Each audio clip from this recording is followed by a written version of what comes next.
porque Bogotá es escenario de un encuentro en el Día Mundial de las Ciudades, un espacio para mostrar cómo la capital colombiana avanza en vivienda, movilidad limpia y acción climática. Pues más de 40 expertos en transformación urbana van a participar en una nutrida agenda donde se comparten experiencias en movilidad, vivienda y en medio ambiente. Nos enlazamos a esta hora con Juan Andrés Beltrán y con Mayra Tenorio, quien nos tiene la información de este evento que es clave para las grandes ciudades del mundo. Compañeros, buenas tardes. Muy buenas tardes, estamos en Ágora en este cubrimiento especial Juan Andrés, el Día Mundial de Ciudades, diferentes retos, diferentes conversaciones, y es que hablamos de movilidad, de urbanismo. Arrancó esto y contemos de qué se trata. Mire, esto es una conversación global que tiene como epicentro la capital del país, ha sido seleccionada por Naciones Unidas y a lo largo de la mañana ya se han planteado dos escenarios de conversación, uno en cuanto a gobernanza urbana y otro más en cuanto a hábitat, y se habló de un concepto bien particular y es la construcción con el hábitat para generar espacios donde se pueda convivir con la naturaleza, espacios de expansión que tiene, por ejemplo, la ciudad en los límites por las diferentes zonas de la capital. Más temprano, el alcalde mayor de Bogotá, Carlos Fernando Galán, nos habló de los motivos por los cuales Bogotá fue seleccionada para esta conversación. Hoy tenemos un sistema de transporte que no cumple las expectativas de la ciudadanía, porque durante muchos años Bogotá se quedó discutiendo si hacía trenes o metros o si hacía Transmilenio. Y durante 15 años no hicimos ni metros ni Transmilenios. Entonces, hoy estamos cambiando eso. Hoy, en este momento, Bogotá tiene la transformación más grande de su historia con la construcción del metro, con las troncales de Transmilenio y con una modernización del sistema de Transmilenio gracias a lo que usted menciona. Tenemos efectivamente un prototipo de un bus biarticulado eléctrico acá, sí, que vamos a traer, digamos, ese tipo de buses en el próximo año a Bogotá para tener la flota más moderna eléctrica del continente en Bogotá.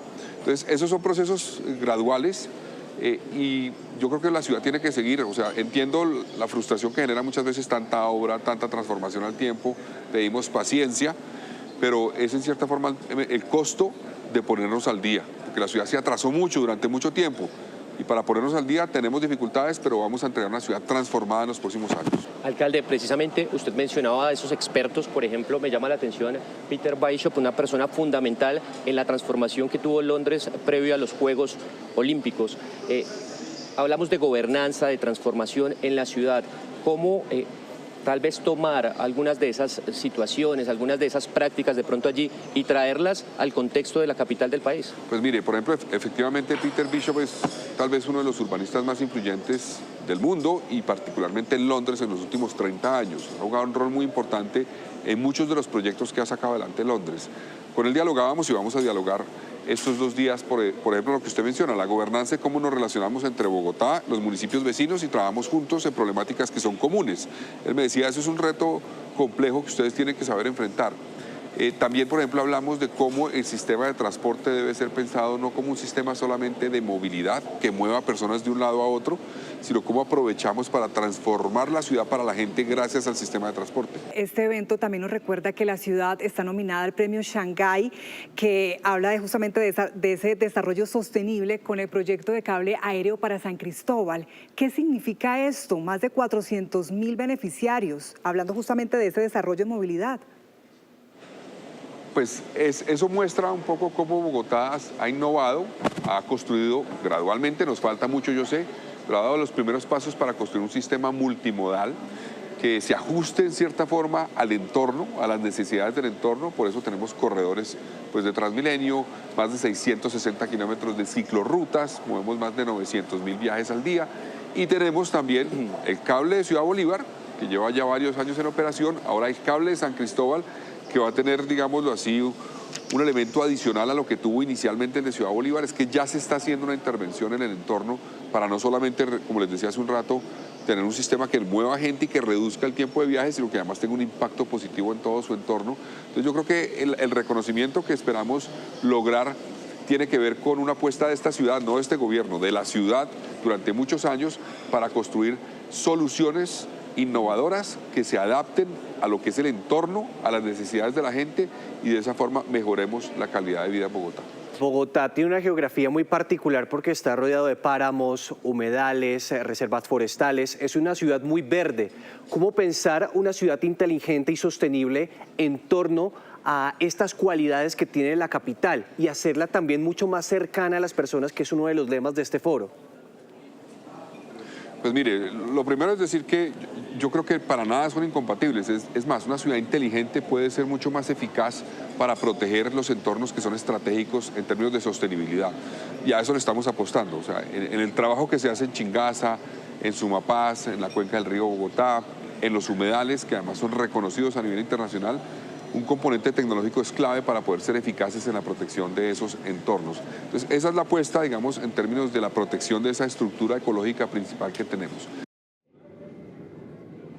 Conversaciones que sin duda son muy importantes, Juan, pero la gente se pregunta, se quedan en diálogos, pero ¿qué está pasando en la ciudad? Contemos qué está pasando aquí en la capital del país. Mire, para hablar de eso, precisamente nos referimos a una zona que fue compleja por todas las situaciones de criminalidad que en algún momento se presentaron allí, como la zona del Bronx, que ahora es conocido como el Bronx Distrito Creativo, porque cambió esa concepción y gracias a las intervenciones que ha habido allí, ahora es un símbolo cultural de la ciudad.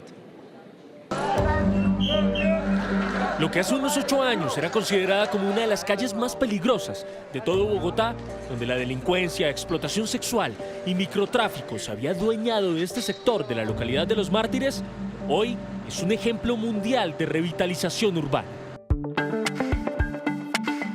Con más de 34.000 metros cuadrados en intervención, Bronx Distrito Creativo es una de las apuestas de ciudad más ambiciosas en materia de transformación pública. Desde 2016 que inició la intervención en lo que se llamaba el antiguo Bronx, empezamos ese ejercicio como administración distrital para revitalizar este espacio. Y este Bronx Distrito Creativo yo lo denomino como la joya de la corona, en el cual no solamente involucra a la comunidad, una reconstrucción de memoria, sino también invita a esas personas que ejercen un oficio alrededor de este proyecto para que sean promotores y protectores del Bronx Distrito Creativo. Entre el complejo en restauración, la apertura de la primera calle techada de la ciudad o la milla le devuelve a la ciudadanía la oportunidad de transitar por esa Bogotá del pasado en los 3.700 metros cuadrados de esta calle renovada. Damos paso a analizar 2 fachadas patrimoniales con unos estilos clásicos. Es una de las fachadas más ricas en ornamentación que podemos encontrar en Bogotá. Y precisamente en este proyecto lo que se busca es eso, que el patrimonio vuelva precisamente a restaurarse. La restauración de estos complejos arquitectónicos patrimoniales y la readecuación de estos espacios hacen de esta obra un proyecto de minucia artística. Entre los estándares de renovación patrimonial de este inmueble, que tiene más de 100 años de antigüedad, se hizo la restauración de 500 piezas de carpintería, entre ventanales y puertas, que en su momento se retiraron, restauraron y actualizaron para este nuevo espacio que tendrá un nuevo significado en el centro de Bogotá. Una obra de la gente y para la gente. Porque es que el espacio no solamente se restaura físicamente, sino que con la participación de la comunidad se activa y vuelve a ser un elemento vivo. Precisamente en esas labores de restauración urbana su comunidad ha sido vital. Por ejemplo, Giancarlos Guerra, que hace 14 años llegó al Bronx, ha liderado programas sociales que adelanta la esquina redonda de ese proyecto. Entonces lo que estamos tratando es un poco de dignificar este territorio desde la mirada comunitaria, desde qué era este lugar para ellos, cómo se sentían en este lugar y qué aporta este lugar para la memoria de Bogotá. Siento que es fundamental que ellos sean actores y no beneficiarios de estos proyectos. El Bronx Distrito Creativo busca impulsar una ciudad inteligente, resiliente e inclusiva, tal como el espíritu del Día Mundial de las Ciudades, de la que Bogotá es anfitriona. Para nosotros es muy importante que en el marco del Día Mundial de las Ciudades, esos expertos urbanistas vengan, conozcan, esos tomadores de decisión, cómo fue el proceso de transformación de este espacio del centro histórico de la ciudad. En el corazón de la capital, este proyecto renace desde sus cimientos para hacer de este lugar el epicentro de las industrias culturales y creativas de Bogotá. Juan, y tenemos invitada Vanessa Velasco, secretaria de Hábitat, la cabeza de este evento. Gran responsabilidad, secretaria, pero hablemos de ese balance concreto y clave, primer día de este Día de las Ciudades. Bueno, pues muchas gracias. Sí, hasta ahora ha sido un éxito total. Hemos tenido durante las jornadas de la mañana primero la apertura con ONU Hábitat y con el alcalde justamente hablando de lo que va a significar estos 2 días. Ya tuvimos unas charlas muy interesantes con 2 de nuestros speakers, Peter Bishop, que es el asesor de Londres para los temas de regeneración, Craig Dykers, que también nos estuvo hablando de los temas de vivienda y diferentes ejemplos.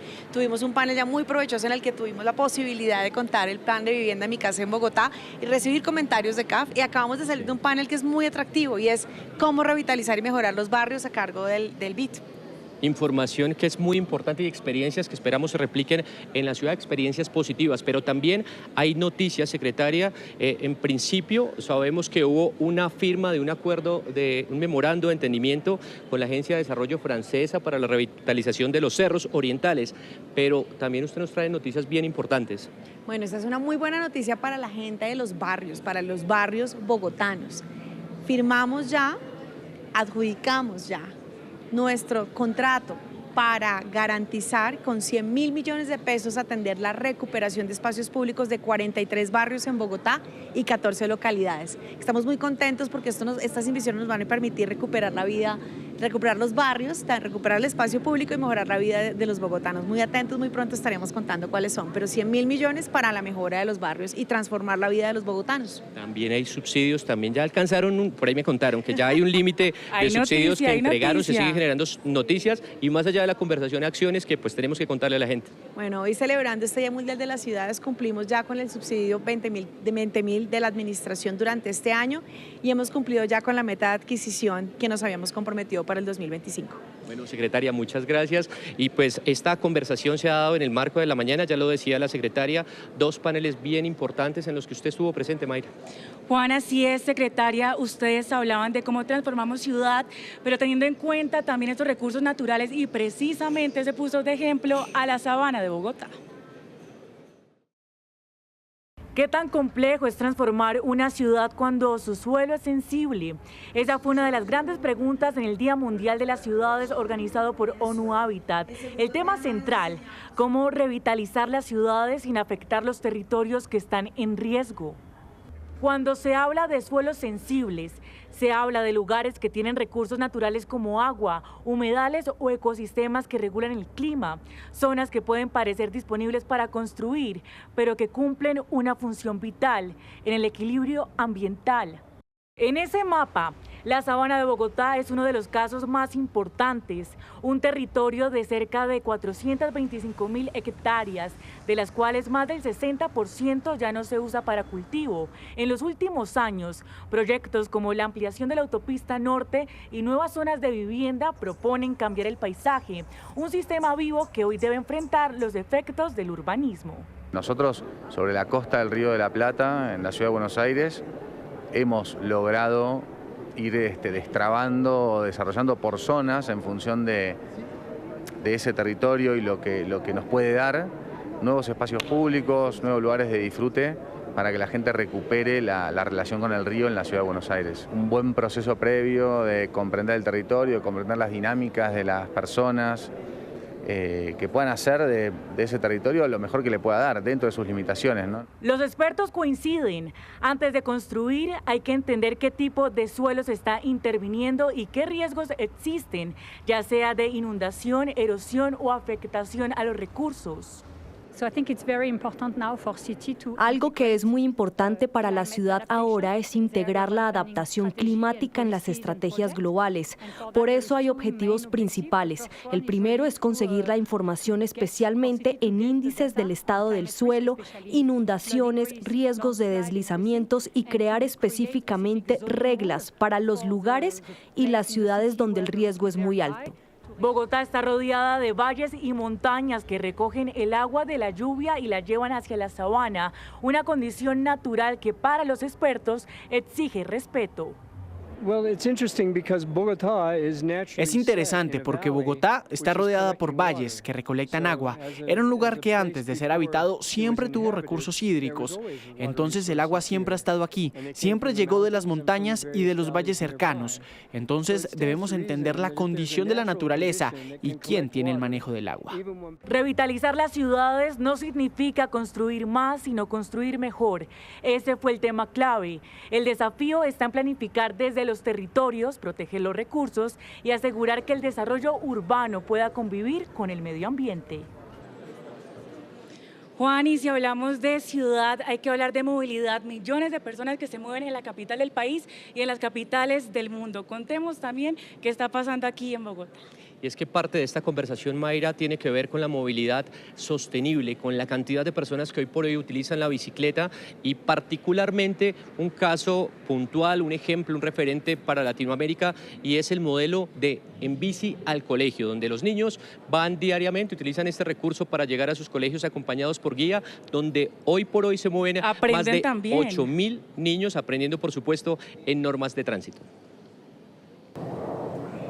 Son las 5 de la mañana. En medio de la oscuridad de la madrugada capitalina, por la calle 63C, Aide pedalea junto a su hija Hanna. Es la primera de la ruta en bicicleta hacia el Colegio Magdalena Ortega en el occidente de Bogotá. Para todos, yo creo que los papitos nos ha sido una ayuda muy grande para llevarlas y recogerlas, porque a veces se nos dificulta mucho el tema de la ruta y ha sido un beneficio grandísimo para nosotros y pues para ellos también, porque además se integran muchísimo. He estado hace 2 años y es muy divertido porque puedes compartir con demás personas y compañeras y más con los profesores. Pues me tengo que levantar más temprano que antes. Wendy es guía escolar del programa Al Colegio en Bici, un programa similar a algunos países de Europa, donde miles de niños van al colegio en bicicleta, promoviendo el deporte, cuidando el medio ambiente y generando comportamientos responsables en las vías. Garantizar que las chicas tengan un paso seguro por las cuadras, hacer un cierre adecuado, estar constantemente pitándole a los carros, diciendo que despacio, que va la ruta. Principalmente somos una persona encargada de la seguridad por velar la seguridad de las chicas. Como si fueran aficionados en una carrera profesional, los papás esperan en las esquinas acordadas previamente. Por celular van siguiendo la ubicación del grupo en tiempo real y como si fuera una bandada de patos, la fila se va haciendo más larga. Estas niñas que cruzan la calle 72 podrían ir en un bus de ruta escolar, pero como parte del programa de movilidad sostenible de la ciudad, pedalean las bicicletas proporcionadas por el distrito para ir a su colegio. En los andenes toman las bicis en la mano, luego retoman su marcha y pedalean entre las cuadras. Entre más alumbra el sol, más niñas con uniforme, maleta, loncheras y hasta carteleras se suman a la ruta. Lo más bonito es ir acompañada por los profesores y por las niñas porque uno se siente muy seguro. ¿Quién te lo dio? Mi papá. ¿Y esos colores? ¿Quién escogió los colores? Yo. ¿Y qué le pusiste? ¿Le pegaste varias cositas? Sí. ¿De qué? ¿Qué le pegaste? De muñecos. Luego de 45 minutos de recorrido, las 25 niñas llegan a su colegio a tiempo, sanas y salvas. En los años que lleva al colegio en bici, no ha tenido un solo accidente, gracias a guías como Wendy, Nicolás y Jaumer. Y misión cumplida, por suerte, sin accidentes, que es lo que uno más teme, que una niña se caiga, que un carro pueda acelerar y pasarnos si algo les haga. Entonces, por suerte, se cumplió la misión. Hasta el colegio en bici hace 12 años. Comenzamos en las localidades de Suba y Bosa con este programa que acompaña a las niñas, niños y adolescentes en sus trayectos de la casa al colegio y del colegio a la casa. A hoy estamos en más de 15 localidades, beneficiando más de 8.000 niñas, niños y adolescentes. Hacemos 1 millón de viajes al año con nuestros más de 361 guías. Otros 4.000 niños también hacen parte de programas de movilidad escolar como Cien Pies y Guardacaminos, que garantizan la permanencia y la seguridad de los estudiantes, que al pasar el mediodía, de la mano de estos guías retornarán en un trayecto lleno de pedalazos hacia sus hogares. Dan muchas ganas de ir al colegio así, en bici, y precisamente este ejemplo se va a poner de referente aquí en un panel esta tarde, Juan Andrés. Y es que, Mayra, a esta hora aproximadamente miles de niños están regresando desde su casa o del colegio, mejor, a sus casas en bicicleta. A la casa y precisamente esto es referente internacional en Latinoamérica porque la ciudad tiene más de 680 kilómetros de ciclorrutas, por ejemplo, lo que equivale a la distancia de Bogotá a Arauca capital. Y esto ha sido ya tema de conversación, incluso el director de Naciones Unidas Hábitat para Latinoamérica nos habló del tema y ya se está conversando de esto en los diferentes paneles. La gran cantidad de invitados internacionales y de invitados, por supuesto, también de Colombia, hemos tenido la oportunidad de también entender que lo que Bogotá ha hecho desde hace mucho tiempo en unos temas claves, la movilidad sostenible, el promover el uso de la bicicleta para el desplazamiento de última milla como una parte fundamental de un sistema multimodal, hoy con muchas más expectativas, con el metro que viene, con los cables que se están desarrollando. Yo creo que eso comienza a dar ya una perspectiva de respiro y de un avance ya definitivo hacia una movilidad sostenible. Ese es uno de los temas que han aparecido acá. Me llamó la atención. Y seguimos con buenas noticias, Juan, porque esta tarde hay más noticias. Por mi parte, le cuento que arrancan obras en inmediaciones al aeropuerto El Dorado y esta tarde tenemos fecha. Y que es importante también señalar que acá en el Centro de Eventos Ágora va a haber más conversatorios, va a haber más paneles, pero también se distribuyen por diferentes puntos de Bogotá, donde los temas, esta tarde, por ejemplo, se hablará de movilidad enfocada a los niños, también de resiliencia y sostenibilidad, y otro más donde habrá un encuentro de alcaldes, entre el alcalde de Cali, el alcalde de Bogotá y el alcalde de Panamá, que estarán pues conversando sobre toda este referente global, el Día de las Ciudades, que hoy pues cumple su primera fecha, y por supuesto seguiremos en este cubrimiento especial de Noticias Caracol.